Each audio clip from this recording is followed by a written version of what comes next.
Mga Lodi, don't skip ads po tayo. Maraming salamat sa patuloy ninyong pagsuporta. Paki-like and share naman dyan mga Lodi. At sa mga gustong mag-donate sa ating GCash or regular na load, mag-comment lang po tayo. Para patuloy tayong makapag-upload ng mga bagong kabanata. Marami pong salamat. Subaybayan natin ang kwento ng isang kabataang nangarap para sa kanyang mga mahal sa buhay. Mula sa pinakamahina tungo sa pinakamalakas. Alamin natin ang kwento ng kanyang buhay. Kabanata 1221 hanggang Kabanata 1230.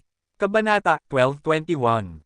Naramdaman ni Kazuo Yamamoto ang pag-atake ni Yehan, nagbago ang mga mata niya, at ang samurai sword sa kanyang kamay ay naghiwa patungo kay Yehan ng mabilis. Ang kanyang lakas ay natural na napakalakas, kahit na ang isang master sa parehong antas tulad niya ay mahihirapan na harangan ang kutsilyong ito. Ngunit ang kanyang kalaban ay si Yehan, isang walang awa na karakter na kayang patayin si Yeheshi gamit ang isang espada. Ang maliwanag na aura ng espada ay sinalubong ang liwanag ng espada, at ang pilak na liwanag ay pinunit ang liwanag ng espada sa isang iglap at sumulong ng walang pag-aatubili. Bago pa man makatugon ang ninja master na si Kazuo Yamamoto sa hinaharap, ang aura ng espada na ito ay direktang tumagos sa liwanag ng espada sa kanyang dibdib. Si Yehan, isang peak ninja master sa simula ng antas, ay agad siyang pinatay gamit ang isang galaw nang hindi binibigyan ng kalaban ng pangalawang pagkakataon. Nakalimutan kong sabihin sa iyo, ang pangalan ko ay Yehan. Nakita ang pagbagsak ng ninja master sa lupa at namatay, tumawa si Yehan, at lumingon upang makita na si Chiyo Koga ay nakitungo na sa mga ninja master na naglalakad patungo sa kanyang posisyon. Mukhang tama ka na patayin ang isang first level shinobi master gamit ang isang galaw. Kami ang banta sa kanila ngayon. May bahid ng pagkabigla sa magagandang mata ni Jagat Chenyo, sinabi ni Yehan kanina ang lakas na lumalabas ay mas malakas kaysa sa kanyang lolo na si Koga Musashi, at least, si Koga Musashi ay hindi kayang patayin ang isang Shinin Master sa parehong antas tulad niya sa isang galaw. Ngayong nakita na niya ang lakas ni Yehan gamit ang kanyang sariling mga mata, alam ni Jagat Chenyo kung gaano kakilakilabot ang lakas ng pinakamagaling na henyo sa mundo. Sabi ni Yehan, depende sa sitwasyon, hindi alam ng pamilyang Iga at ng pamilyang Amaterasu na napunta ako sa Japan. Lumabas sila upang patayin ka ngayon dahil nakita ka nilang nag-iisa, kaya gusto nilang gawin ito. Gayunpaman, isang shinobi master ang namatay dito. Sa tingin ko ang balita ng aking pagdating sa Japan ay malalaman ng dalawang pamilyang ito sa lalong madaling panahon. Tapos ano ang gagawin natin ngayon? Tanong ni Jahe Chenyo. Wala namang problema. Sabi ni Yehan, kahit na malaman nila, wala silang magagawa para baguhin ang anumang bagay. Pumunta tayo sa tirahan ng pamilya Koga muna. Hindi ko plano na gugulin ang masyadong mahabang panahon upang kainin ang dalawang pamilya ng Iga at Amaterasu, at narito ako, dapat umalis si Lin 7. Ano, gusto mong bawiin ang iyong mga tao? Kumunat ang noo ni Jahe Chenyo. Ang mga tao sa ilalim ng kamay ni Yehan ay pawang mga master. Kung umatras sila mula sa Japan, hindi ba mag-iisa ang pamilya Jahe? Haharap sa pagkubkob ng mga pamilya ng Iga at Amaterasu ng mag-isa. May sariling mga plano ako. Sumakay ka sa kotse at dalhin mo ako sa bahay ng Jahe. Hindi nagsalita ng marami si Yehan, lumingon at bumalik sa co-pilot, at dahan-dahang pinaandar ni Jahe Chenyo ang sasakyan palayo sa kalsada. Kuwit-kuwit, bakit wala pa ring balita? Hindi ba sinabi mo na naharang mo ang babae mula sa pamilya Koga isang oras na ang nakalipas? Sa tirahan ng pamilya Iga, si Iga Ken ay may madilim na ekspresyon sa kanyang mukha, ang taong pumunta upang patayin si Koga Chiyo isang oras na ang nakalipas ang balita ay dumating na, at naharang si Jahe Chenyu, ngunit ngayon ay lumipas na ang isang oras, at walang karagdagang balita. Ano ang kinakabahala mo? Sa pagkakataong ito, personal na nangunguna sa pangkat ang matanda na si Kazuo Yamamoto. Tiyak na mamamatay ang anak na babae ng pamilya Koga. Walang pakialam ang boses ng isang lalaking may nakahok na ilong, puno ng pagmamataas ng walang galit. Ama, sa lakas ng matanda na si Kazuo Yamamoto, dapat may bagong balita, ngunit ngayon. Sa sandaling ito, bago pa makapagsalita si Heiji-an, isang ninja na nakasuot ng itim ay pumasok mula sa labas ng bahay na gawa sa kahoy, nakaluhod ng kalahati sa lupa, at nagsabi sa isang malalim na boses, Patriarch, nawalan kami ng kontak sa matanda na si Yamamoto. Ano ang nangyayari dito? Nang marinig ang mga salitang ito, ang ekspresyon ni Heiji-an ay napakasama. Hindi alam ng mga nasasakupan, ngunit palihim naming pinanood ang mga tao ng pamilya Jahe upang iulat na ligtas na nakabalik sa pamilya Jahe si Jahe Chenyo. Nang marinig ito, nagalit ang ekspresyon ng lalaking may nakahok na ilong, at isang kakilakilabot na murderous intent ang pinakawalan mula sa kanyang katawan. Bastard, tingnan mo para sa akin, dapat mong tingnan para sa akin, gusto kong malaman kung buhay o patay ang matanda na si Yamamoto. Ang lalaking may nakahok na ilong ay mukhang galit na galit. Si Kazuo Yamamoto ay ang pinakamakapangyarihang master ng pamilya Iga. Sa pagkakataong ito, upang matiyak na walang mali sa pagpatay kay Chiyo Koga, hiniling niya kay Kazuo Yamamoto na gawin ito mismo. Ang pamilya Iga ay nawalan ng isang shinobi master, kaya ito ay tiyak na isang hindi maibabalik na pagkawala para sa pamilya Iga. Bastard, paano pa rin nabubuhay ang babaeng iyon na si Koga Chiyo? Maaaring nabigo ang matanda na si Kazuo Yamamoto na patayin siya. Mukhang mabangi si Iga Ken. Nagtapos ito sa kabiguan, at sa pagkakataong ito ay isang shinobi master ang ipinadala, ngunit si Koga Chiyo ay buhay pa rin at maayos. Jenner, pumunta ka at alamin para sa akin kung sino ang sinusundo ni Jahe Chenyo sa paliparan. May pakiramdam ako na may mahalagang impormasyon na napalampas tayo sa pagkakataong ito.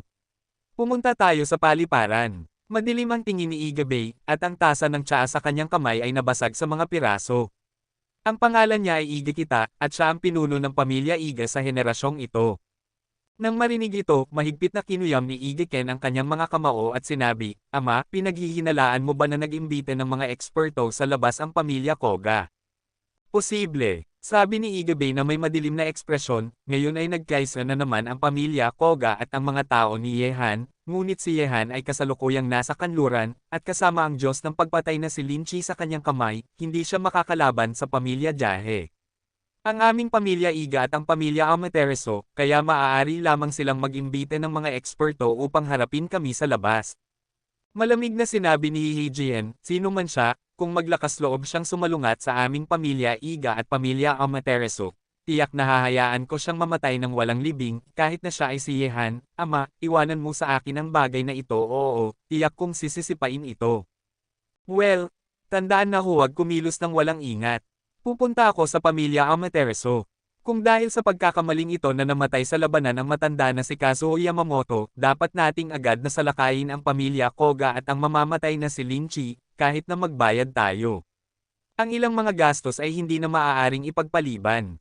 Kobe, ang tirahan ng pamilya Koga.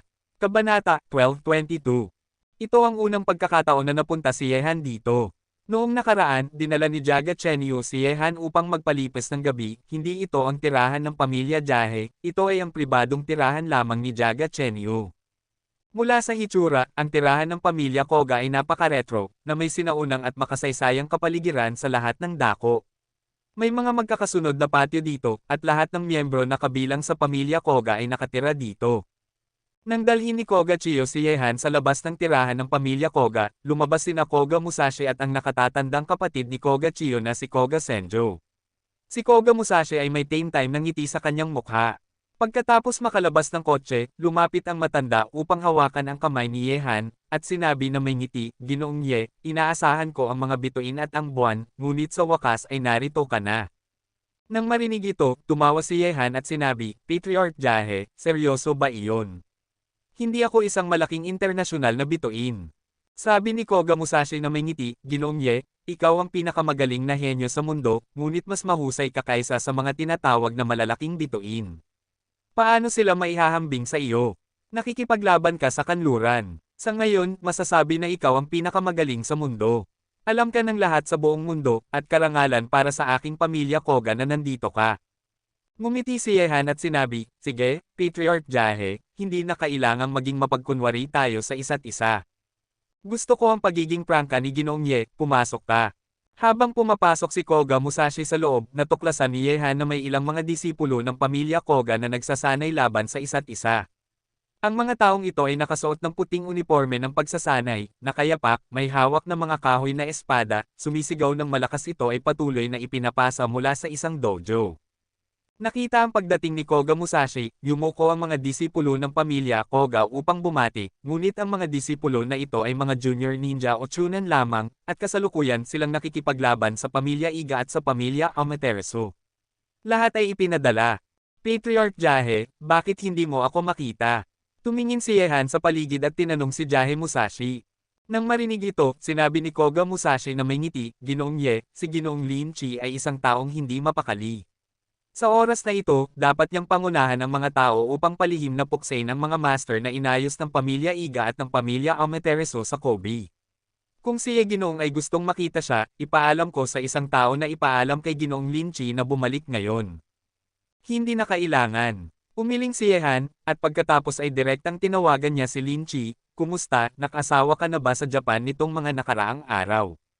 Boss, napunta ka na ba sa Japan? Tanong ni Lin Chi sa telepono.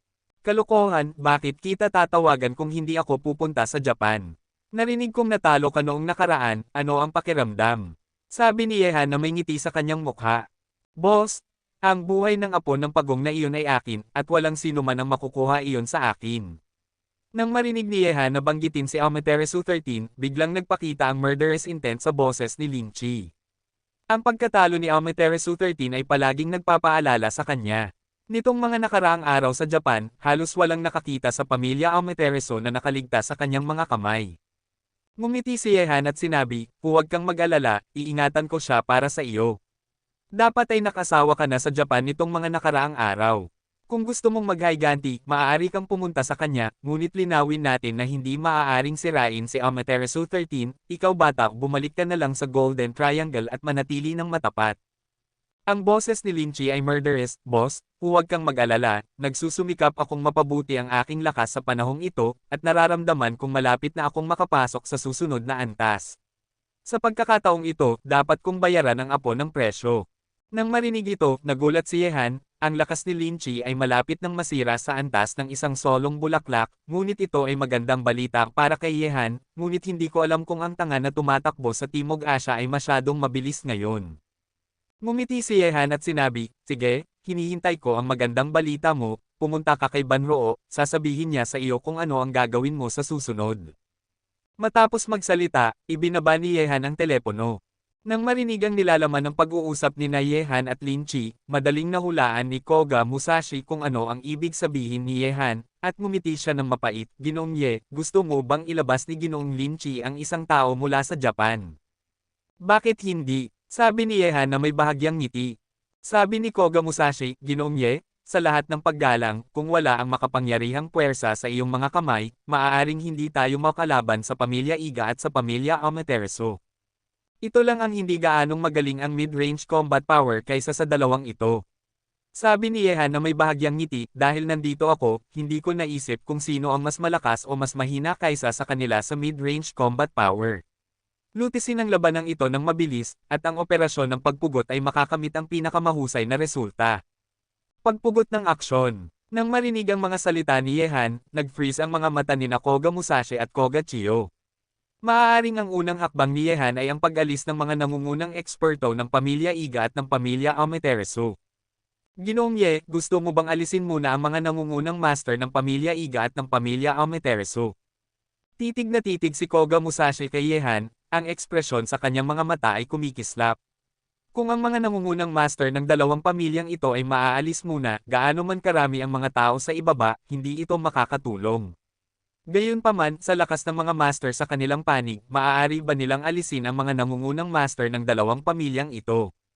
Sa ngayon sa pamilya Koga, maliban kay Koga Musashi, ang first level shinobi master, si Yehan lang ang natitira. Ang natitirang mga tao ay walang pagkakataong manalo laban sa mga Shingen master. Ang kahirapan sa pag-alis ng mga nangungunang master ng dalawang pamilya isa-isa ay hindi ordinaryo. Kahit na si Chiyo Koga ay kumunat ang noo sa sandaling ito. Kahit na pagkatapos ng laban kanina, hindi niya itinanggi na ang lakas ni Yehan ay talagang napakalakas at maaaring magbanta sa pamilya Iga at sa pamilya Amaterasu, ngunit hindi niya inaasahan na si Yehan mayroon siyang ganitong ideya. Kabanata 12:23. Ang plano ng pagpugot ay katumbas ng pagpatay sa lahat ng nangungunang mga master ng pamilya Iga at ng pamilya Amaterasu. Nang marinig ito, ngumiti si Yehan at sinabi, iniisip ba ni Patriarch Jahe na mahirap gawin ito? Sabi ni Koga Musashi na may mapait na ngiti, Ginoong Ye, may 3 master shinobi master sa pamilya Iga at sa pamilya Amaterasu, 2 elementary shinobi peaks, at isang mid-level shinobi peak. Kung gusto mong alisin silang lahat, natatakot ako mahihirapan ito.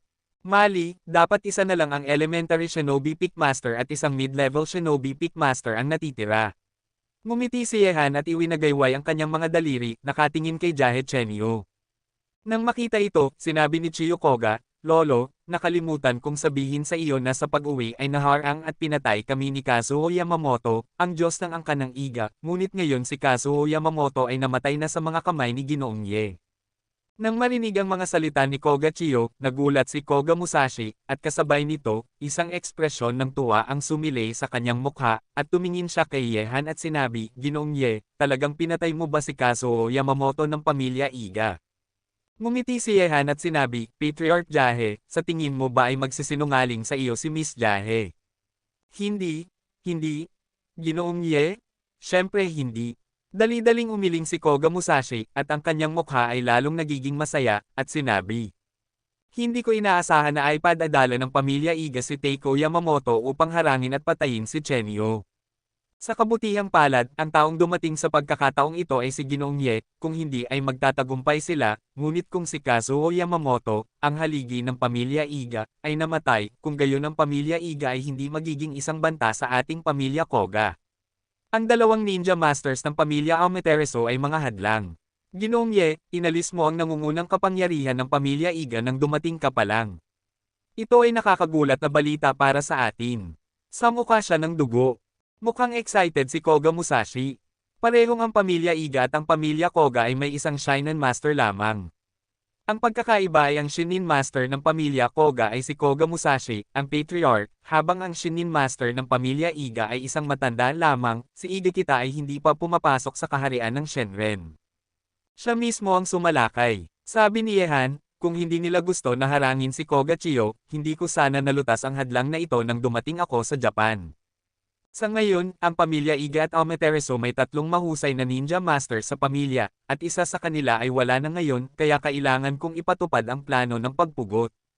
Hanggat ang dalawang master ninja masters ng pamilya Amaterasu ay maalis, sa ilalim ng pamumuno mo, Patriarch Koga, ang mga tao sa ilalim nila ay lilipulin hindi ba madali? Nang marinig ito, ang kagalakan sa mukha ni Koga Musashi ay dahan-daang hamupa, nag-isip siya sandali, at sinabi, Ginoong Ye, kahit na pinatay mo ang Shinobi Master ng pamilya Iga, ngunit sa lakas nating dalawa, gusto nating sirain. Ang dalawang mahusay na ninja masters ng pamilya Amaterasu ay maaaring medyo mahirap pa rin, Ginoong Ye ay hindi alam, ngunit ngayon ang pinuno ng pamilya Amaterasu, si Amaterasu Muto, ay isang peak mid-level ninja master, at ang pinakamahusay na master din ng Japanese martial arts. Kung gusto kong alisin siya, natatakot ako. Nang makita ang nag-aalangang ekspresyon sa mukha ni Koga Musashi, bahagyang ngumiti si Yehan at may kumpiyansang sinabi, ang plano ng pagpugot ay sapat na para sa akin lamang, at ang dalawang ninja masters ng pamilya Amaterasu ay ibibigay sa akin, at haharapin mo ang mga tao sa ibaba. Ngayon Patriarch Jahe ay hindi na dapat mag-alala, tama ba? Ano? Mukhang nagulat si Koga Musashi, gusto talaga ni Yehan na patayin ang dalawang mahusay na ninja masters ng pamilya Amaterasu ng mag-isa, at isang ekspresyon ng pagkabigla ang sumilay sa mga mukha ng dalawang magkapatid, Chiyo Koga. Ginoong Ye, alam mo ba na ito ay magdudulot sa iyo ng maraming panganib? Kung hindi ka mag-iingat, maaari kang mapatay ng mga shinobi masters ng pamilya Amaterasu. Paalala ni Jaga Chencheng. Ngumiti si Yehan at sinabi, dahil naglakas loob akong gawin ito, syempre mayroon akong tiyak na antas ng kumpiyansa. Ang bagay na ito ay naayos na tulad nito. Magpapahinga ako ng mabuti ngayon.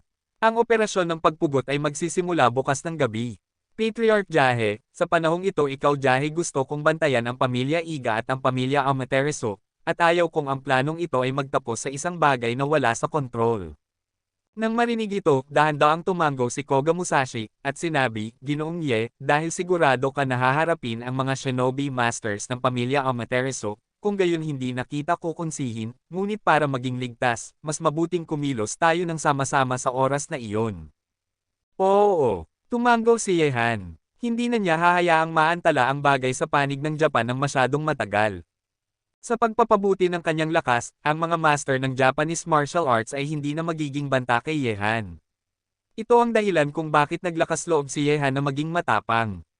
Dahil sa dahilan, pagkatapos malutas ang bagay sa panig ng Japan, kailangan pa ring pumunta ni Yehan sa mga Brahman sa Timog Asya, at makipaglaban sa Timog Asya. Makikita siya ng mga Brahman bilang isang tinak sa kanilang tagiliran sa lalong madaling panahon. Dapat gumawa ng solusyon. Hanggat nalutas ang bagay ng mga Brahman, makakapasok na ulit si Yehan sa kanluran at lilipulin ang mga Diyos ng isang biglaang pagtama. Pagkatapos maglakbay ng matagal, hindi na makakapagpahinga si Yehan upang mapabuti ang kanyang sariling lakas. Kapag nalutas na ang lahat ng bagay na ito, magkakaroon siya ng oras upang gawin ang lahat. Pagbutihin ang iyong sariling lakas at maghanda para sa pag-uwi. Pagkatapos kumain ng hapunan sa tirahan ng pamilya Jaga, sumunod si Yehan kay Jaga Chenyo at umalis, at dumating sa pribadong tirahan ni Jaga Chenyo, na siyang lugar kung saan dinala siya rito ni Jaga Chenyo. Sa mainit na paliguan, naligo si Yehan ng comfortable. Patuloy siyang nakikipaglaban kay Shenting sa lahat ng oras na ito, at hindi niya kailanman lubos na pinakawalan ang kanyang sarili. Para kay Yehan ngayon, ang tanging paraan upang harapin ang lahat ng mga kaaway na dapat harapin ay ang harapin ito. Kapag tapos na ito, magkakaroon siya ng oras upang mag-concentrate sa paglilinang. Kung hindi, kung ang mga taong ito ay tumalon isa-isa mula sa kaliwa at ang isa pa mula sa kanan, si Yehan ay hindi mauubos hanggang sa kamatayan, ngunit maiinis din hanggang sa kamatayan. Gusto ni Yehan na mag-concentrate sa pagpapabuti ng kanyang sariling lakas. Ang mga kaaway na ito ay kailangang harapin muna. Mas maaga niyang harapin ang mga kaaway na ito, mas maaga mapapabuti ang kanyang lakas, at mas maaga siyang makakabalik sa bansa. Pagkatapos maligo ng comfortable, nagsuot si Yehan ng kanyang bathrobe at naglakad papunta sa kanyang silid. Nang dumaan siya sa silid ni Jahe Chenyo, napagtanto ni Yehan na wala ang isa't isa, ngunit hindi naisip ni Yehan ang tungkol dito, at itinulak niya ang pinto. Gayunpaman, sa sandaling mabuksan ang pinto, malinaw na naramdaman ni Yehan ang isang sariwang bango na humihip patungo sa kanyang mukha, at kaagad sa likod niya, si Jahe Chenyo ay tumalon mula sa kung saan at itinapon ang host sa kanyang katawan. Naramdaman ng lambot mula sa kanyang likod, ang isip ni Yehan ay umalog.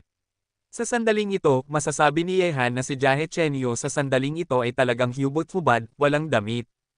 Miss Jahe, payuhan kita, huwag maglaro ng apoy. Mahinang ngumiti si Yehan, kahit na hindi siya lumingon, ngunit mula sa panginginig na nagmumula sa maislan na katawan ni Jahe Chenyo, alam ni Yehan na ang mukha ng babaeng ito ay dapat na pula sa sandaling ito tulad ng puwit ng unggoy. Naglalaro ako ng apoy, ayaw mo ba? Ang boses ni Chiyo Koga ay medyo nanginginig. Ito ang unang pagkakataon na ginawa niya ang ganoong bagay, at gumawa siya ng isang malaking desisyon ngayong gabi. Kahit na hindi siya hinilingan ni Koga Musashi na sakupin si Yehan, gagawin niya rin ito. Dahil, lagi mong naaalala ni Jahe Chenyo ang pangungusap na, hindi ako interesado sa iyo. Kahit na hindi niya masakop si Yehan sa mga tuntunin ng lakas, dapat niyang makamit ang puntong ito mula sa katawan na ipinagmamalaki niya. Han ay binawi ang kanyang orihinal na mga salita. Sa tingin ko pisikal, ngunit ayaw ko. Matapat na sumagot si Yehan. May pagkakaiba ba? Ang iniisip mo sa iyong katawan ay kumakatawan sa iniisip mo sa iyong puso. Kaya, hindi pa rin ako hindi kaakit-akit sa iyo, tama ba? Kabanata 12:24. Dahan-dahang tinanggal ni Yehan ang mga kamay na yari sa jade ni Jahe Chenyo na nakayakap sa kanya, at naglakad papunta sa kama, iniwan si Jahe Chenyo na nakatayo roon na may matigas na mukha, hubot-hubad. Hindi may kikaila na ikaw ay talagang napakaakit. Sa tingin ko kakaunti ang mga taong makakalaban sa iyong tukso, lalo na sa sitwasyong ito. Habang nagsasalita, itinapon ni Yehan ang isang kumot kay Jahe Chenyo, at nagpatuloy sinabi, ngunit malinaw na malinaw ako sa iyong mga iniisip. Kung gusto mong sakupin ako, masasabi mo lang na mali ang ginamit mong paraan. Hindi lahat ng lalaki ay nag-iisip gamit ang kanilang ibabang bahagi sa harap ng kagandahan. Nagsindi si Yehan ng sigarilyo at tumingin kay Jahe Chenyo na nakabalot na ng kumot at naglakad papalapit. Mula sa mukha ng isa't isa, nakakita siya ng bakas ng kawalang kasiyahan at pagkawala. Tinitingnan si Jahe Chenyo na nakaupo sa tabi ng kama ng hindi nagsasalita, nagpatuloy si Yehan. Para maging matapat, hindi ko talaga inaasahan na ikaw, na walang pakialam, ay gagawa ng ganoong masamang hakbang. Sa katunayan, hindi mo kailangang sakupin ang anuman, at higit pa, sa aking kaso, kahit na masakop mo ang aking katawan, hindi mo pa rin masusupol ang aking puso. Ang tunay na pag-ibig sa pagitan ng mga lalaki at babae ay hindi limitado sa sekso, kundi pati na rin ang espiritual na pag-ibig. Kung gusto mong sakupin ang isang lalaki, kung gayon ang pinakamahusay na sakupin muna ang kanyang puso, pagkatapos ay ang kanyang katawan. Pag-ibig ba ito? Bulong ni Jahe Chenyo sa kanyang sarili, ang kanyang mga mata ay wala sa focus. Pinatay ni Yehan ang putol ng sigarilyo, at sinabi, hindi mo pa naranasan ang pag-ibig, paano mo malalaman, sa akin hindi mo kailangang sakupin ang anuman gamit ang iyong isipan, sa tingin ko mas mabuting isipin kung paano palakasin mo isang pamilya ng He. Gusto kong palakasin ang pamilya Jahe, ikaw ang susi. Ang magagandang mata ni Jahe Chenyo ay napunta kay Yehan, at dahan-dahan siyang tumayo, na may bahid ng hiya sa kanyang malamig na mga mata, at dahan-daang pinunit ang kanyang mga mata. Hinubad niya ang kumot na nakabalot sa kanyang katawan, na nagpapakita ng isang bangkay na nagpapainit ng dugo ng mga tao. Sa sandaling ito, biglang nanigas ang mukha ni Yehan. Sinabi mo na kung gusto mong sakupin ang isang lalaki, dapat mong sakupin muna ang kanyang puso, at pagkatapos ay ang kanyang katawan, ngunit para sa akin, mas gusto kong sakupin muna ang kanyang katawan, at pagkatapos ay ang kanyang puso. Pagkatapos sabihin iyon, sa pagkagulat ni Yehan, naramdaman lamang niya ang isang itim na anino na sumugod patungo sa kanya, isang pares ng mainit na labi ang mabilis na lumapag sa kanyang mukha, at ang kanyang bathrobe ay pinutol sa isang iglap. Damn! Okay lang na itulak ng babaeng ito. Ang pag-iisip na ito ay sumulpot sa isipan ni Yehan, at kaagad, kinagat niya ang kanyang mga ngipin, sumimangot ang kanyang mga puwit, umikot at pinindot si Jahe Chenyo sa ilalim ng kanyang katawan, paralysis, hindi kita pakikinggan, pinilit mo ako. Gamit ang isang sigaw ng sakit, na kompleto ni Jahe Chenyo ang kanyang seremonya ng pagdadalaga. Ang gabing ito ay medyo naging baliw, si Yehan ay hindi nagpakita ng awa kay Jahe Chenyo na kusa siyang niligawan. Kuwit-kuwit, nang sumikat ang sinag ng araw sa susunod na araw, dahan-daang iminulat ni Yehan ang kanyang mga mata. Siya na lamang ang natitira sa kama. Tungkol naman kay Jaga Chenyo, na nakaranas ng kabaliwan kasama niya noong nakaraang gabi, hindi niya alam kung saan siya nagpunta. Tungkol sa nangyari noong nakaraang gabi, hindi naisip ni Yehan ang tungkol dito sa ngayon, at walang silbi ang pag-iisip tungkol sa ganitong uri ng bagay. Si Jahe Chenyo ay walang damdamin para sa kanya. Gusto niya lang siyang sakupin. Handang magtiis, at si Yehan ay pasibo pa rin. Pagkatapos bumangon ni Yehan, nakakita siya ng almusal sa hapagkainan, at isang tala na may isang linya ng tao na nakasulat ng pabalikaw sa tala, lumabas na ako, babalik ako ngayong gabi para kumilos kasama mo. Nang makita ito, ngumiti si Yehan. Kahit na ang babaeng ito ay medyo matapang noong nakaraang gabi, ngunit ngayon natapos na ang bagay, malamang na hindi niya alam kung paano siya haharapin, kaya tumakbo siya ng maaga sa umaga. Pagkatapos ng almusal, hindi lumabas si Yehan, at nagsimulang mag-ensayo ng mag-isa sa bahay. Ngayong gabi, pupugutan siya ng ulo. Kailangan lang niyang maghintay dito ng balita mula kay Koga Musashi. Sa silid, dahan-daang nahulog si Yehan sa paglilinang, at pagkatapos masira sa kaharian ng dalawang bulaklak, maaari pang makuha ni Yehan ang kapangyarihan sa batong hugis ginto. Ang ganitong uri ng kapangyarihan ay napakamakapangyarihan, at ito ang pinakamalakas na kapangyarihan na kinokontrol ni Yehan sa kasalukuyan. Gamit ang malaking kapangyarihan, sa sandaling magamit ang kapangyarihan ng ginto, gamit ang kanyang lakas sa kaharian ng dalawang bulaklak, makakalaban siya sa isang tao sa kaharian ng tatlong bulaklak. Ang mga guhit ng matalas na kapangyarihan ay kumalat sa silid, at habang nagsasanay si Yehan, ang gintong kapangyarihan sa batong hugis ginto ay naging mga hibla ng gintong liwanag at patuloy na pumasok sa katawan ni Yehan. Ang pag-upo na ito, hindi namamalayan, ang nag-aapoy na araw sa itaas ng langit ay unti-unting lumubog, at ang madilim na gabi ay malapit ng takpan ng lupa. Sa oras na ito, bumalik si Jahe Chenyo at pumasok sa bahay. Sinulyapan ni Jahe Chenyo ang silid ni Yehan, na mula ang kanyang mukha. Para kay Yehan, nahihiya pa rin siya. Ngunit nang mag-alinlangan si Jahe Chenyo kung kakatok sa pinto ng silid ni Yehan, itinulak na ni Yehan ang kahoy na pinto mula sa loob. Sa ibang lugar, ang pamumula sa kanyang mukha ay umabot mula sa kanyang noo hanggang sa kanyang puting leeg na yari sa jade. Tiningnan ni Yehan si Jahe Chenyo na nakatingin sa kanyang ngunit iniwas ang kanyang mga mata sa ibang lugar na may malaking interes, ang kalahating ngiting titig ay nagparamdam kay Jahe Chenyo na hindi komportable sa lahat ng dako. Bakit, nawala na ang matigas na enerhiya mula kagabi? Yumuko si Yehan at bumulong sa tainga ni Jahe Chenyo. Nang marinig ito, isang ekspresyon ng pagkabalisa ang sumilay sa mukha ni Jahe Chenyo, at sinabi niya, ang aksyon ay magsisimula na, magpapalit na ako ng damit. Pagkatapos noon, nagmadali ang babae papasok sa kanyang silid, natatakot na may sasabihin pa si Yehan na nagparamdam sa kanya ng pagkabalisa. Mukhang hindi ikaw ang sumasakop sa akin, ngunit ako ang sumasakop sa iyo. Sumangkit ang mga mata ni Yehan at ngumiti, sumandal sa pinto at nagsindi ng sigarilyo. Habang naghihintay kay Jahe Chenyo na lumabas, 5 minuto ang lumipas, si Koga Chiyo ay nagpalit na ng itim na kasuotan ng ninja at lumabas. Ang buong katawan niya ay nakabalot sa itim na damit, 2 mata lamang ang nakalantad, at may dalang 2 samurai sword sa kanyang likuran. Nang makita si Yehan na nakatitig sa kanya, iniikot ni Jahe Chenyo ang kanyang magagandang mata at sinabi, "Tere na, ang lolo ko at ang iba pa ay naghahanda na." Kabanata 12:25. Kasunod ni Koga Chiyo palabas ng pinto, umalis ang isa't isa sa isang sasakyan. Sa sandaling ito, naghihintay na si Koga Musashi at ang iba pa sa pagdating ni Yehan sa tirahan ng pamilya Koga. Ang mga master ay nagtipon, naghihintay ng utos ni Koga Musashi.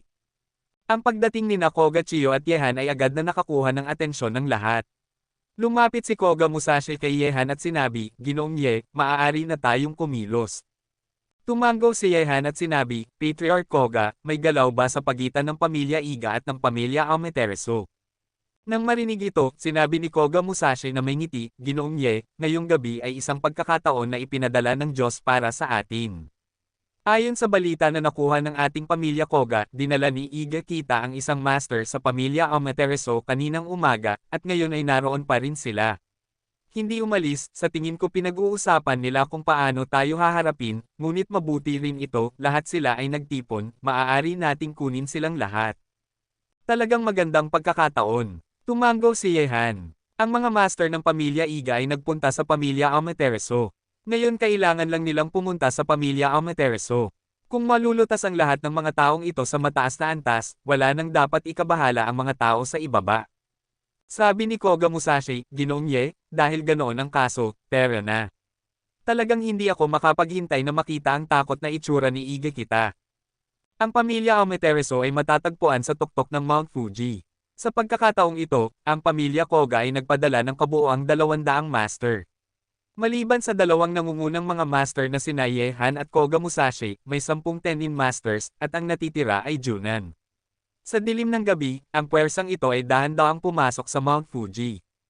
Nang dumating siya rito, pinangunahan ni Jahe Chenyo ang labanan kasama ang mga ninja master na ito, una niyang hinarap ang mga ninja na nagbabantay sa pamilya Amaterasu, at dumating sa taluktok ng nyebe na ito nang hindi ginagambala ang pamilya Amaterasu. "Kamahalan mo to, hindi na tayo makapaghintay ng mas matagal. Si Yehan ay pumasok na sa Japan ngayon. Kung hindi tayo aatake muna, aatakihin nila tayo." Sa sandaling lumitaw ang taong ito sa Japan, pinatay niya ang shinobi master ng aking pamilya Iga. Makikita ang lakas nito ay hindi dapat maliitin. Sa tirahan ng pamilya Amaterasu, si Iga Kita, ang patriarch ng pamilya Iga, ay nakaupo ng magkaharap sa isang matandang lalaki na mga 60 taong gulang. Nang malaman na pumasok na si Yehan sa Japan, agad siyang nagpunta sa pamilya Amaterasu upang talakayin ang mga hakbang sa pagtugon. Pagkatapos ng lahat, ang kanilang kinakaharap ngayon ay isang alamat na henyo na hindi dapat maliitin, hindi pa banggitin na ang kanyang pamilya Iga ay walang ninja masters na namamahala sa ngayon. Kung magsisimula ka, kung gayon ang pagtatapos ng pamilya Iga ay darating. Patriarch Iga, ano ang nangyayari kay Yehan at sa pamilya Koga? Ang mukha ni Amaterasu Muto ay napakakalmado, at dahan-dahan siyang umiinom ng tsaa. Si Zhao Muto ay malinaw na hindi gaanong natatakot kaysa kay Iga Kita.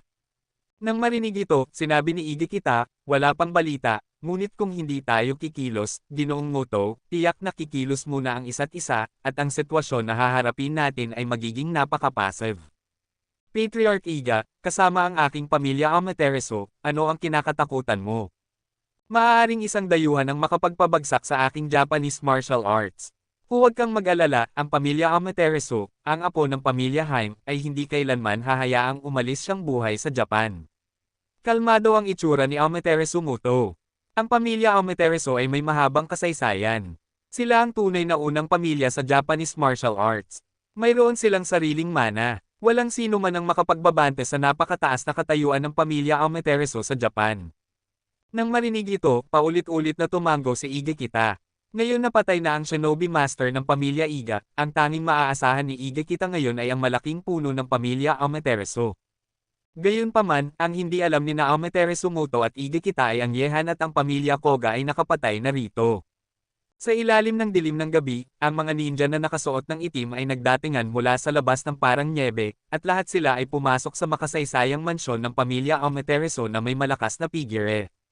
Sino? Sa isang iglap nang pumasok ang mga master ng pamilya Hi sa pamilya Amaterasu, ang mga sigaw ng mga sigaw ay kumalat sa buong kalangitan sa gabi rito. Patuloy na lumilitaw ang mga grupo ng mga master mula sa pamilya Amaterasu, at ang nakasisilaw na liwanag ng espada ay umindayog sa ilalim ng kalangitan sa gabi, ang mga guhit ng pilak na liwanag ay tila nag-iilaw sa kalangitan sa gabi.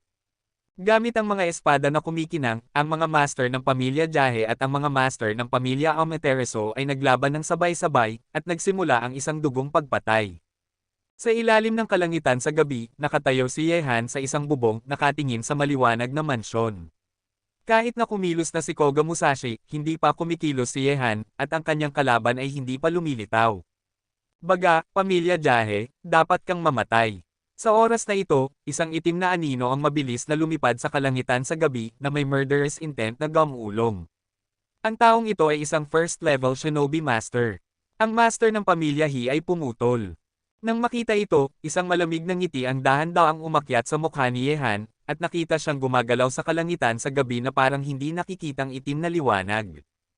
Tawa. Isang maliwanag na liwanag ng espada ang sumabog sa kalangitan sa gabi, ang liwanag ng espada ay kasing bilis ng isang bituin na tumatama, at hindi ito nakikita, at ang landas sa kabuuan ng kalangitan sa gabi ay agad na hinarang ang kutsilyo ng Shinobi Master.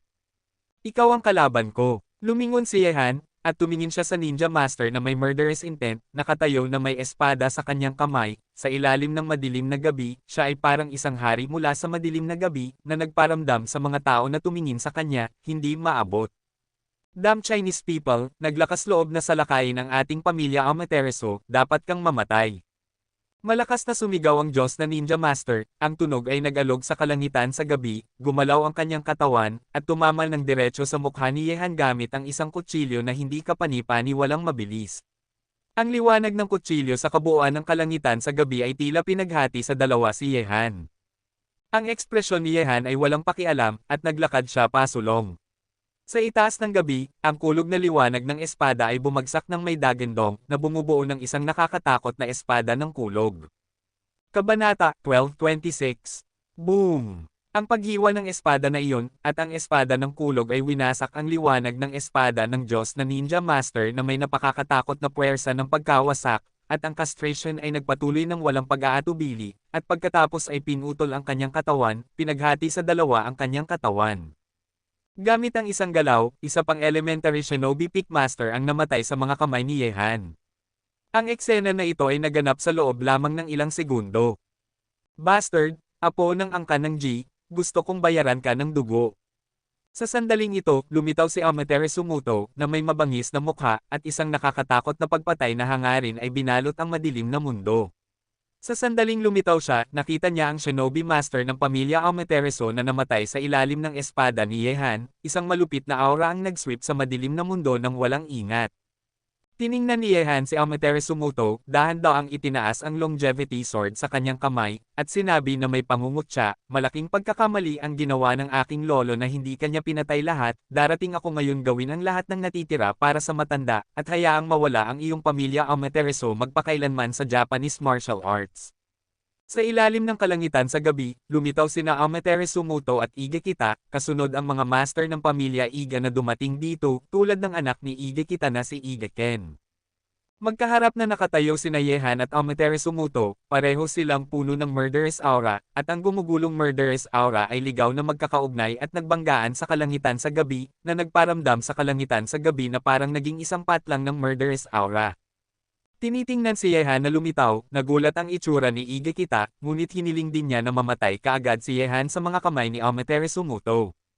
Ang lakas ni Yehan ay napakakatakot para sa pamilya Iga. Ang pagpatay sa isang shinobi master ng pamilya Amaterasu, ang ganitong uri ng lakas, ang pamilya Iga lamang ay hindi makakalaban. Mga apo ng angkan ng G, ngayon, ang aking pamilya Amaterasu ay magbabayad sa iyo ng dugo. Malamig ang mukha ni Amaterasu Muto, ang kanyang mukha na parang yelo ay puno ng murderous intent, may hawak na isang maliwanag na samurai sword sa kanyang kamay, naglakad siya patungo kay Yehan, ang gumugulong murderous aura ay ganap na nakalok kay Yehan. Matanda, hayaan mo lang ang kabayo na pumunta rito. Ngayong gabi ay gagawin kong mawala ang iyong pamilya Amaterasu ng tuluyan sa Japanese martial arts. Malamig na ngumiti si Yehanhan, at dahan-dahan niyang itinaas ang longevity sword, nakaturo sa kalangitan sa gabi. Ang isang mapagmataas na sword intent ay puno ng mundo. Ige kita? Oras na para ayusin ang mga account sa pagitan ng aking pamilya Koga at ng iyong pamilya Iga.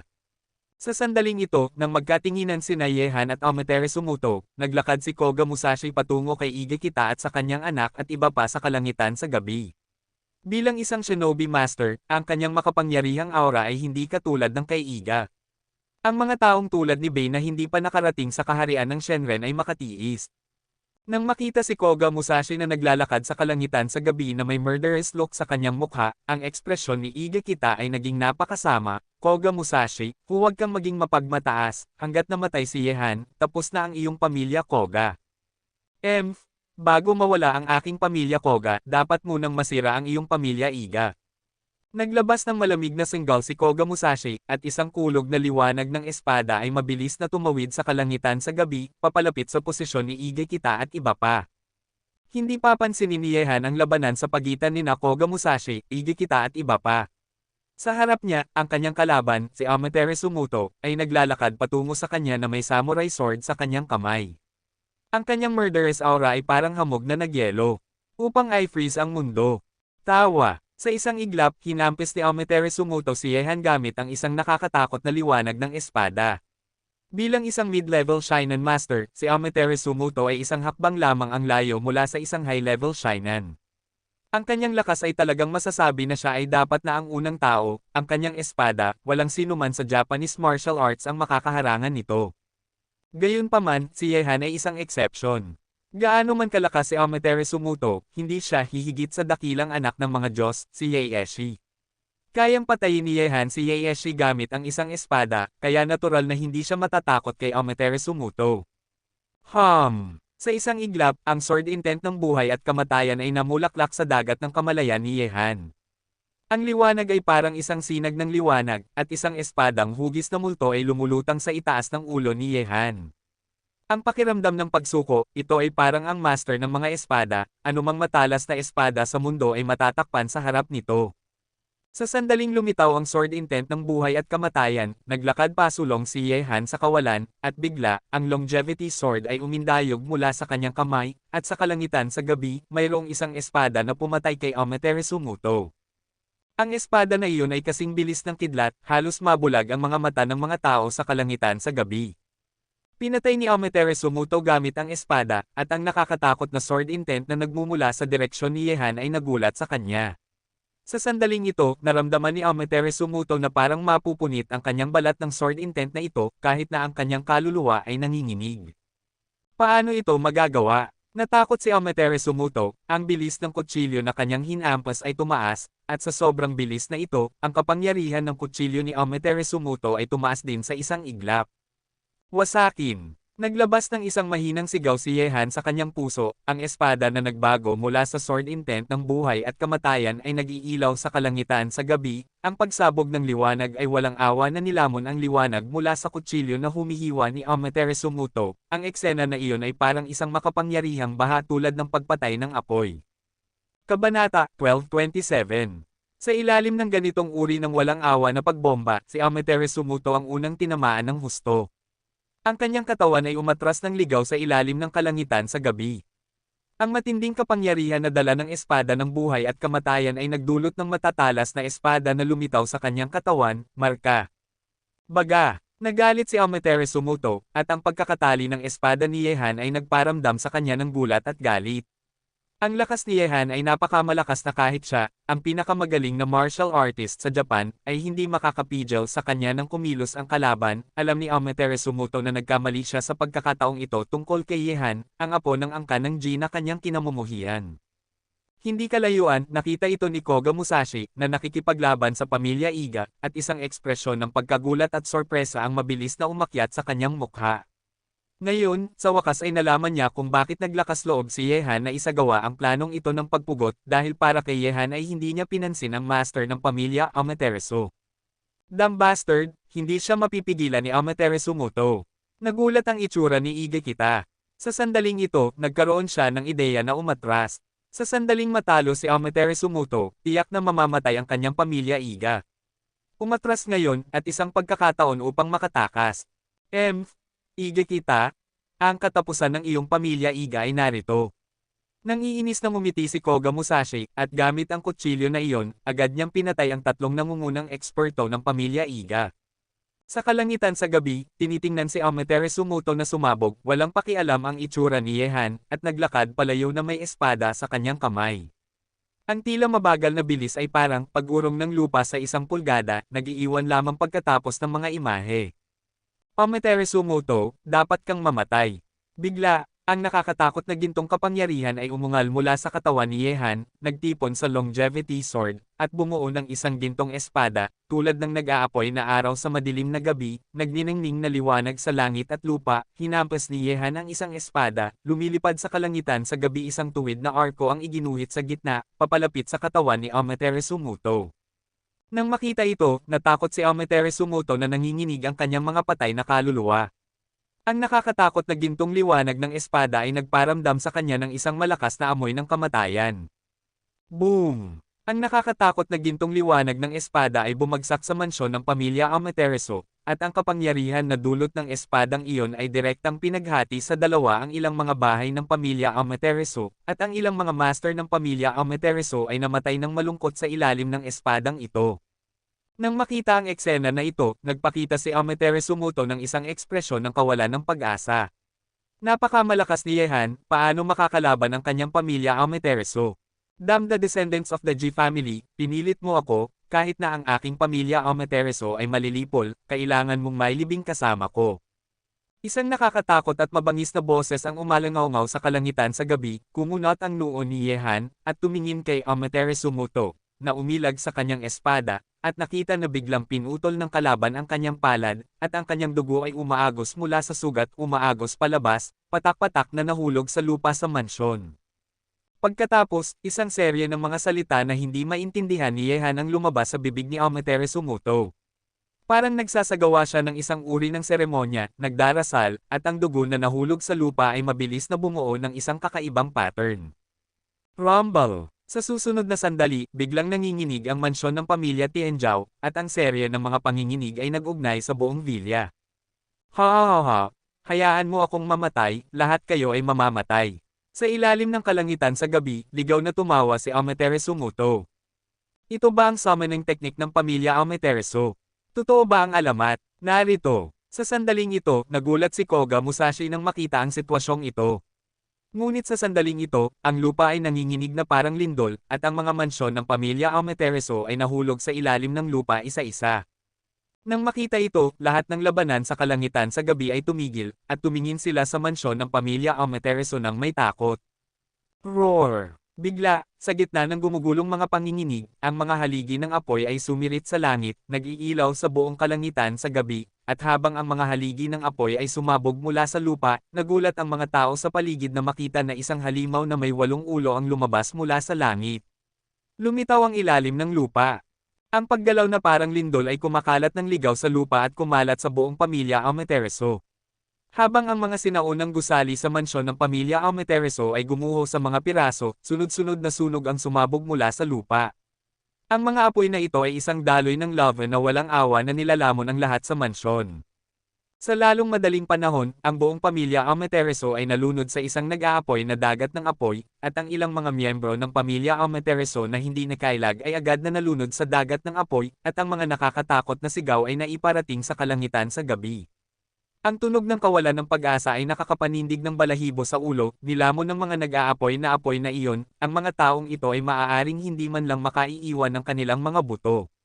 Sa ilalim ng kalangitan sa gabi na naiilawan ng dagat ng apoy, ang mga figure ay ligaw na tumakas sa kalangitan sa gabi, at ang buong labanan ay tumigil. Makikita mula sa kalangitan sa gabi sa malayo, ang apoy na kumikinang sa Mount Fuji ay parang pagsabog ng bulkan, at ang madilim na kalangitan sa gabi ay naiilawan ng pula. Ang mga taong nasa eksena ay makakaramdam ng higit pa sa kalikasan. Anong nakakatakot na kapangyarihan? Pagkatapos makatakas mula sa dagat ng apoy, lahat ay lumingon at tumitig dito. Ang buong pamilya Amaterasu ay naging isang dagat ng apoy. Ang nakakatakot na natunaw na likido ay patuloy na sumabog mula sa lupa, kumakalat sa lupa, sinisira ang lahat. Ngunit sa sandaling ito, sa gitna ng dagat ng lava ng apoy, isang malaking halimaw ang Samira sa ibabaw ng lava, nag-splash ng lava isa-isa na parang mga splash ng tubig, at hindi malinaw, isang alon ng kapangyarihan ng hayop ang kumalat sa kalangitan sa gabi. Ang malaking halimaw ay unti-unting lumitaw sa paningin ng lahat, at isang nakakatakot na halimaw na may 8 ulo ang lumitaw. Nang makita ito, lahat ng tao sa ilalim ng kalangitan sa gabi ay nagulat, at ang kanilang mga mata ay napunta sa 8 ulong halimaw. Ang halimaw na ito ay may katawan na parang ahas, at ang buong katawan nito ay maitim na pula. Ang dami nito ay napakamalaki, ngunit ang nakakagulat ay ang halimaw na ito ay may 8 ulo, na hugis tulad ng mga ulo ng ahas, at ang bawat ulo ay kasing laki ng isang palanggana. Mayroon lamang siyang isang mata. Kabanata 12:28. Sa sandaling ito, ang halimaw na ito ay umungal pataas sa dagat ng apoy, at ang tunog ay nag-alog sa kalangitan sa gabi. Nakakatakot ang tunog. Ang mas hindi ka panipaniwala ay ang halimaw na ito ay nasa loob ng nakakatakot na natunaw na dagat ng apoy, at ito ay ganap na maayos. Maaari bang ito ang alamat na si Yamato no Orochi? Talagang umiiral ito. Bahagyang nanginginig ang boses ni Koga Musashi. Si Yamato no Orochi ay isang maalamat na hayop sa mga alamat ng Hapon, ngunit ito ay palaging nasa mga alamat, at walang nakakita nito, at sa sandaling ito, ang alamat na si Yamato no Orochi ay lumitaw ng buhay sa harap ng lahat. Sa sandaling ito, ang mga tao ng pamilya Amaterasu ay tila nakakita ng isang Diyos, at lahat sila ay sumamba sa halimaw. Ang kanilang mga natatakot na mukha ay puno ng mga sagradong kulay. Para sa mga Diyos. Sa ilalim ng kalangitan sa gabi, ligaw pa ring tumatawa si Amaterasu Muto. Kahit na ang buong pamilya Amaterasu ay nawasak sa sandaling ito, walang pagsisisi sa kanyang mukha. Gusto ni Yehan na sirain ang pamilya Amaterasu. Dahil hindi niya ito mate at tago, mas mabuting hayaan si Yehan at ang kanyang pamilya Amaterasu na magkasamang malipol. Mas mahalaga, ang pinakamagaling na henyo ng pamilya Amaterasu, si Amaterasu 13, ay wala rito. Kahit na ang pamilya Amaterasu ay nawasak, maaari itong bumalik gamit si Amaterasu 13. Ang Mount Fuji ay isa sa pinakamalaking aktibong bulkan sa mundo. Alam ito ni Yehan. Sa ilalim ng kalangitan sa gabi, ang mukha ni Yehan ay puno ng sorpresa, ngunit siya ay mahusay na kaalaman pagkatapos ng lahat, at hindi siya naaakit ng yaki na ito. Ang malaking ahas ay nagulat, tulad ng ganitong uri ng halimaw, nakakita na si Yehan ng marami sa kagubatan ng Tengchong, at sa Wushu Space, ang pagkakaiba ay ang Yamato no Orochi sa harap niya ay mas nakakatakot kaysa sa mga nilalang na iyon. Ginoong Ye, ito ang Yamato no Orochi. Hindi ko inaasahan na umiiral ito. Dinala ni Koga Musashi sina Koga Chiyo at ang dalawa sa tabi ni Yehan, nakatingin sa Yamato no Orochi sa natunaw na apoy, may takot sa kanilang mga mukha. Yachi no Orochi. Tumawa si Yehan at sinabi, ito ay isang malakas na hayop lamang. Umatake si Amaterasu Muto nang siya ay namamatay at nais niyang gamitin ito upang harapin ako. Nagkamali siya ng ideya. Nang marinig ito, nagatubili si Koga Musashi, at sinabi, Ginoong Ye, huwag kang maging maingat. Ang Yamato no Orochi na ito ay naihatid hanggang sa araw na ito. Sinasabi nila na ito ay napakamalupit at hindi matatalo ng lakas ng tao. Bukod dito, ayon sa alamat, ang Yamato no Orochi na ito ay may isang napakakakaibang kakayahan na maaaring pumatay ng sinuman ng hindi nalalaman. Kakaibang kakayahan. Sumangkit ang mga mata ni Yehan at sinabi, Patriarch Koga, iwanan mo sa akin ang halimaw na ito, at bilasan mo ang pag-asikaso sa mga pamilya Amaterasu at Iga. Ginoong Ye, kung gayon dapat kang mag-ingat sa iyong sarili. Pinapanood si Yehan na naglalakad patungo sa Yamato no Orochi na may espada sa kanyang kamay, dahan-daang umatras ang tatlo ni Koga Musashi. Kagalang-galang na Yaki God, nais kong gamitin ang aking kaluluwa bilang isang sakripisyo, mangyaring tulungan ang aking pamilya Amaterasu na alisin ang mga mapagpakumbabang tao na ito.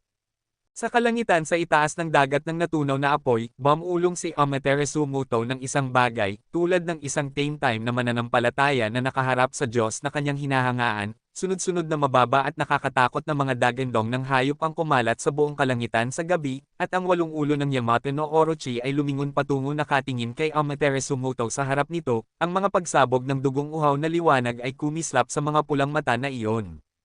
Sa susunod na sandali, bumukas ang dugong bibig, at ang isa sa mga ulo ng Yamato no Orochi ay direktang kinagat si Amaterasu Muto at nilamon siya sa kanyang tiyan. Roar! Pagkatapos lamunin si Amaterasu Muto, ang dugo sa mga mata ni Yamato no Orochi ay naging mas matindi. Ang walong mata na iyon ay nag-scan sa buong kalangitan sa gabi, na parang naghahanap ng susunod nitong biktima. Sa wakas, ang mga mata nito ay napunta sa paglalakad patungo dito. Pumunta kay Yehan. Hayop, karapat-dapat kang sumamba bilang isang Diyos.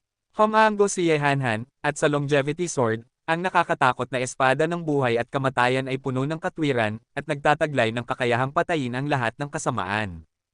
Boom! Ang mga salita ni Yehan ay tila nagalit sa Yamato no Orochi, at ang walong ulo na iyon ay ligaw na sumugod kay Yehan mula sa lahat ng direksyon. Gamit ang mga paggalaw nito, ang nakakatakot na lava ay nag-splash sa lupa. Ang nag-aapoy na init ay tila tinutunaw ang lahat sa mundong ito. Nasa itaas ng dagat ng lava ng apoy si Yehan. Sa harap niya, ang nakakatakot na katawan ng Yamato no Orochi ay sumasakop sa langit at araw. Dalawa sa mga ulo ay may mga bibig na puno ng dugo, isa sa kaliwa at isa sa kanan, na parang sinusubukang punitin ang katawan ni Yehan. Kasabay nito, ang ulo ng Yamato no Orochi ay sinalakay din ang katawan ni Yehan sa itaas at sa likod ng ulo ni Yehan. Sa sandaling ito, ang maliit na katawan ni Yehan ay parang isang may sapat na gulang o isang bagong silang na sanggol sa harap ni Yamato no Orochi, ganap na napapalibutan ng walong ulo ng Yamato no Orochi, at mapupunit sa anumang oras. Gayunpaman, sa sandaling ito, isang nakakagulat na sword energy ang sumabog mula sa espada ni Yehan at sumugod patungo sa langit. Ang liwanag ng espada ay pinunit ang isa sa mga ulo ng Yamato no Orochi, at ang nakakatakot na dugo ay sumabog sa kalangitan sa gabi. Halika! Sa kalangitan sa gabi, ang sword intent ng buhay at kamatayan ni Yehan ay naging isang nakakagulat na sword energy. Tinamaan ni Yehan ang langit gamit ang kanyang espada, at ang liwanag ng espada na iyon ay sumirit sa langit na may nakakatakot na momentum. Gamit ang isang sigaw, sa isang iglap, ang espada ni Yehan ay tumagos sa isa sa mga ulo ng Yamato no Orochi. Ang espadang ito ay direktang nagdulot ng pagsabog ng isa sa mga ulo ng Yamato no Orochi sa kalangitan sa gabi, at ang laman at dugo ay lumipad saan man. Ang mga pagsabog ng nakakatakot na pagsirit ay umungal sa kalangitan sa gabi, at ang isa sa mga ulo ng Yamato no Orochi ay nawasak ng espada ni Yehan. Ang galit at sakit ay nagdulot ng patuloy na pag-ikot ng Yamato no Orochi sa nakakatakot na dagat ng lava ng apoy pagkatapos, ang kanyang malaking katawan ay gumalaw sa dagat ng lava ng apoy, at ang lava ay tumama sa kalangitan sa gabi ng paulit-ulit. Putulin ang isa sa mga ulo ng Yamato no Orochi. Nang makita ito, nagulat ang pamilya Amaterasu at ang pamilya Iga. Maaari bang hindi mahawakan ni Yehan ang kanilang maalamat na hayop sa mga alamat ng Hapon? Damn it! Bakit ang lakas ng bastard na ito? Kahit na ang Yamato no Orochi ay hindi siya mahawakan. Mukhang mabangis si Higajian, kung hindi man lang mahawakan ni Yamato no Orochi si Yehan, matatalo sila sa pagkakataong ito. Ang banal na hayop na Yamato no Orochi ay hindi kailanman magkakaroon ng ganitong kapangyarihan lamang. Hanggat alam ko, ang Yamato no Orochi ay may napakakatakot na kakayahan. Walang nakakaalam ng wakas hanggang sa wakas. Ngayon ay nagalit si Yehan kay Yamato Orochi. Malamig na hamango si Igabe at sinabi. Sa sandaling ito, huminga ng maluwag sina Koga Musashi at ang iba pa nang makita ang lugar na ito. Ang Yamato no Orochi ay isang maalamat na hayop na palaging alamat sa kasaysayan ng Hapon. Kahit na walang nakakita nito, ang takot nito ay matagal nang nakaugat sa puso ng mga tao. Ngayon, may kakayahan si Yehan na harapin ang Yaki. Orochi, wala na silang dapat ikabahala. Kabanata 1229. Tinitingnan ng mga master ng pamilya Amaterasu, sina Igakita at iba pa na nanunood sa labanan sa pagitan ni Yehan at Yamato no Orochi sa paligid ng dagat ng apoy na ito, ang mukha ni Koga Musashi ay puno ng murderous intent, at sinabi niya, si Ginoong Ye ay nakikipaglaban kay Yamato no Orochi. Damn it! Ang mga mandirigma ng aking pamilya Koga, patayin sila, ang aking pamilya Koga ang pinakamagaling na pamilya sa Japan. Nang marinig ito, ang mga master ng pamilya Koga ay sumugod patungo sa mga miyembro ng pamilya Amaterasu at ng pamilya Iga. Ang labanang ito ay may kaugnayan sa hinaharap ng Japanese martial arts. Kung mananalo ang pamilya Koga, kung gayon ang hinaharap ay magiging numero 1 sa Japanese martial arts ang pamilya ay ang pamilya Koga. Gayunpaman, hindi kumilos si Jahe Chenyu, at ang kasalukuyang labanan dito ay walang epekto kung wala siya. Ang kanyang tingin ay napunta kay Yehan sa kalangitan sa itaas ng natunaw na dagat ng apoy, at tahimik niyang pinanood ito. Sa lalong madaling panahon, sa ilalim ng kalangitan sa gabi, mayroong isa pang marahas na tunog ng banggaan. Sa kalangitan sa itaas ng dagat ng lava ng apoy, hawak ni Yehan ang longevity sword at tinitigan ang Yamato no Orochi na patuloy na gumugulong sa dagat ng lava ng apoy. Si Yamato no Orochi ay napugutan ng ulo niya, at ngayon ay 7 ulo na lang ang natitira. Ang mga dagendong ay naihatid mula sa dagat ng lava ng apoy, ang nakakagulat na galit at pagpatay na hangarin ay nag-sweep sa kalangitan sa gabi. Sa sandaling ito, muling sumugod si Yamato no Orochi mula sa dagat ng lava ng apoy, at ang natitirang 7 ulo ay sabay-sabay na binuksan ang kanilang mga bibig na puno ng dugo, nakatutok kay Yehan, at isang daloy ng baho ang nagmula sa dugong bibig. Halika, ang amoy ay hindi maihahambing, ang dugong bibig na bumukas ay parang isang pulang walang katapusang bangin, mukhang pangit at nakakatakot. Hayop, mukhang dapat kang pumunta sa impyerno. Walang pakialam ang itsura ni Yehan, nanginginig ang kanyang palad, at agad na umindayog ang longevity sword, at isang kulog ang bumagsak mula sa kalangitan sa gabi. Thunderbolt Destroyer Sword Art, Thunderstorm. Ang nakakatakot na liwanag ng kulog ay bumagsak sa longevity sword, at hinampes ni Yehan ang espada, at isang kulog na liwanag ng espada ang tumakas sa kalangitan sa gabi, na nagnanais na patayin ang lahat ng 7 ulo ng Yamato no Orochi sa isang iglap. Gayunpaman, sa pagkakataong ito, parang mas matalino si Yamato no Orochi. Ang 7 ulo nito ay patuloy na umiiling sa kalangitan sa gabi, at naiwasan pa nga ang nakakatakot na espada ni Yehan. Thunderbolt Destroyer Sword Art Thunderbolt.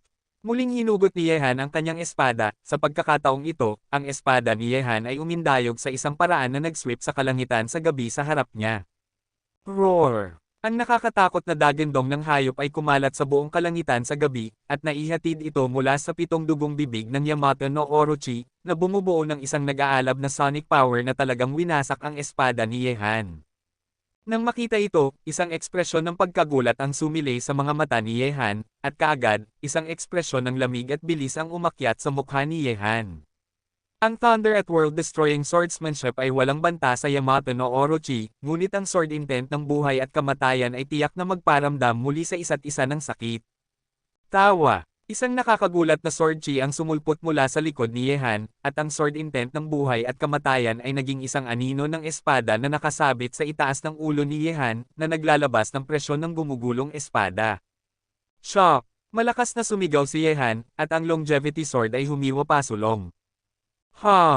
Gayunpaman, nang handa ng hiwain ni Yehan ang espadang ito, ang 7 mata ng Yamato no Orochi ay agad na naayos kay Yehan, at nagtagpo ang mga mata ni Yehan sa 7 mata na ito, at sa susunod na sandali, isang kakaiba ang kapangyarihan ay tila pumasok sa isip ni Yehan, ang ganitong uri ng kapangyarihan ay nagparamdam sa kanya ng antok.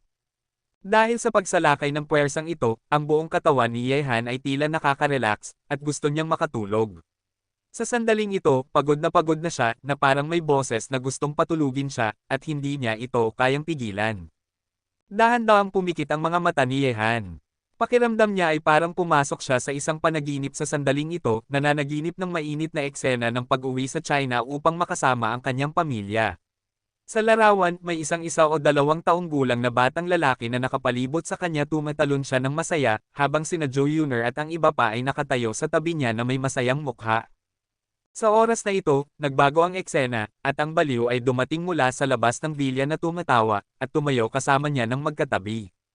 Hindi ito totoo, ito ay isang panaginip.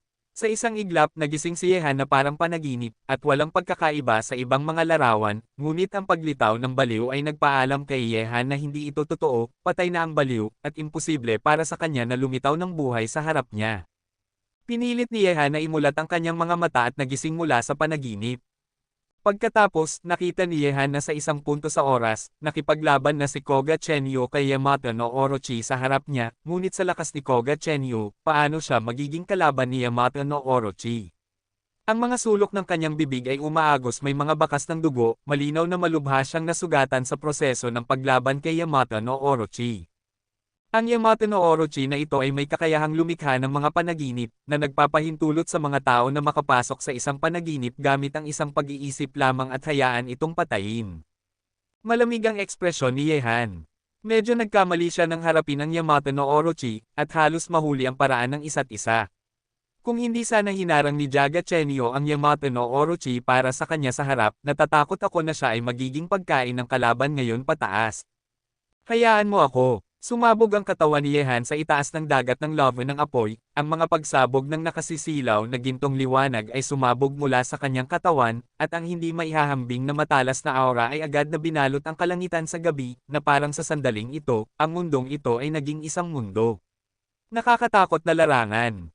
Kabanata 12:30. Hindi mahina ang lakas ng loob ni Yehan, ngunit ang kakayahan ng Yamato no Orochi na lumikha ng mga panaginip ay maaaring magdulot kay Yehan na mahulog sa kanyang sariling panaginip sa isang iglap at hindi makalabas, na nagpapakita kung gaano kakilakilabot ang kakayahan ng isa't isa na lumikha ng mga panaginip.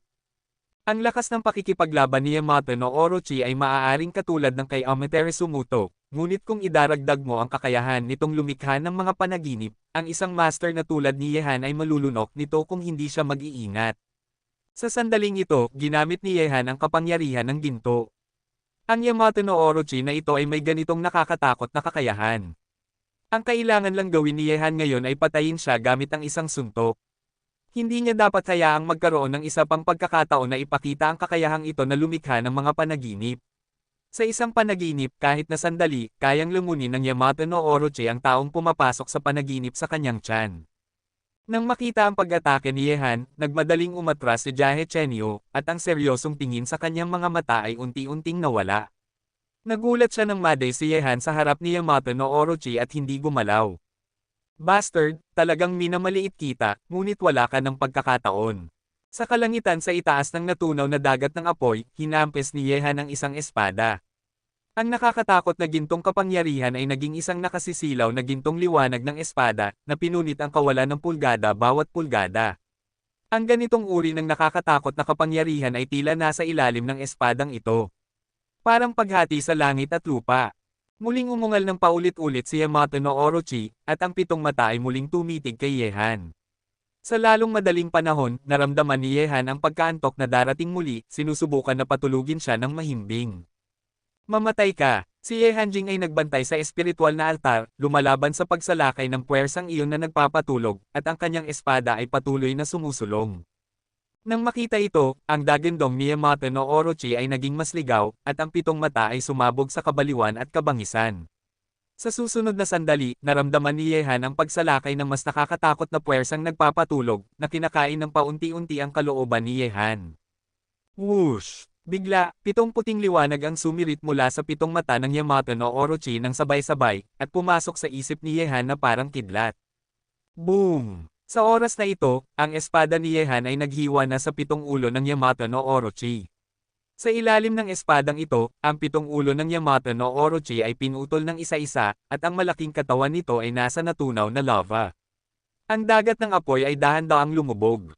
Pagkatapos patayin si Yamato no Orochi gamit ang isang espada, ang mukha ni Yehan ay hindi nagpakita ng anumang kagalakan. Noong nakaraan, ang pitong puting liwanag na binalik ng namamatay na counterattack ni Yamato no Orochi ay nagdulot kay Yehan na gumuho sa kalangitan sa gabi sa sandaling ito. Pinigilan ng ligaw ang kalooban ni Yehan, at nais na patulugin ng mahimbing si Yehan at makatulog magpakailanman. Kumusta ka? Nang makita ang kakaibang kilos ni Yehan, nagmadaling lumapit si Jahe Chenyo. Dalhin mo ako pabalik, bilasan mo. Ang kamalayan ni Yehan ay nagiging mas mahina at mas mahina. Ang puwersang nagpapatulog na sumalakay sa kanyang isip ay napakakatakot. Hindi kayang labanan ni Yehan. Mas lumalaban siya, mas nakakatakot ang puwersang nagpapatulog na ito, na unti-unting sinisira ang kanyang kalooban. Sa ilalim ng pagsalakay ng nakakatakot na puwersang nagpapatulog na ito, sa wakas ay nahulog si Yehan sa isang mahimbing na pagtulog, walang malay. Kuwit-kuwit, Hindi masasabi ni Yehan kung panaginip ba ito o katotohanan dito. Patuloy na lumilitaw ang isang larawan pagkatapos ng isa pang larawan, ang ilan ay domestic at ang ilan ay banyaga, ang ilang mga bagay na naranasan niya, ang ilang mga bagay na hindi niya naranasan, ang mga larawang ito ay nagsama-sama, na parang naging buhay ni Yehan. Hindi masasabi ni Yehan kung mga panaginip ba ito o totoo, ngunit hindi nilalabanan ni Yehan ang mga eksena na ito, ang ganitong uri ng buhay ay tila eksakto kung ano ang gusto niya. Sa Fengwang Villa sa China, nakatira si Yehan kasama sina Zhou Yuner at ang iba pa. Lahat ay matanda na sa oras na ito, si Yehan ay umabot na sa edad na 40, sina Zhou Yuner at ang iba pa ay may mga anak na isa-isa, at ang kanyang panganay na anak na si Ji Chenkyo ay lumaki na rin. Lumaki, guwapo at matangkad. Bilang karagdagan, bumalik din sina Jian Huang at Sloppy Old the West mula sa Kunlun Mountain. Ang buong villa ay puno ng tawanan at tawanan. Wala nang pakikipaglaban, wala nang dugong pakikipaglaban, at wala nang pukana. Gayunpaman, dahil nasa loob nito, palaging nararamdaman ni Yehan na may kulang. Sa dilim, tila may boses na nagsasabi sa kanya na mayroon pa siyang dapat gawin at hindi siya maaaring mamuhay ng comfortable. Sa araw na ito, nag-iisa si Yehan sa plaza sa labas ng villa, nakatingin sa langit, naghahanap ng pakiramdam na dinala sa kanya sa dilim, ano ang kulang? Ano ang iniisip mo? Sa sandaling ito, si Zhou Yuner, na naging isang magandang babaeng nasa katanghalian ng buhay, ay lumapit sa tabi ni Yehan. Ngumiti si Yehan at sinabi, iniisip ko kung paano maging isang mabuting ama. Hindi ka ba ngayon? Marahil sa loob ng ilang taon, dapat mong isipin kung paano maging isang lolo. Binigyan ni Zhou Yuner si Yehan ng isang puting tingin.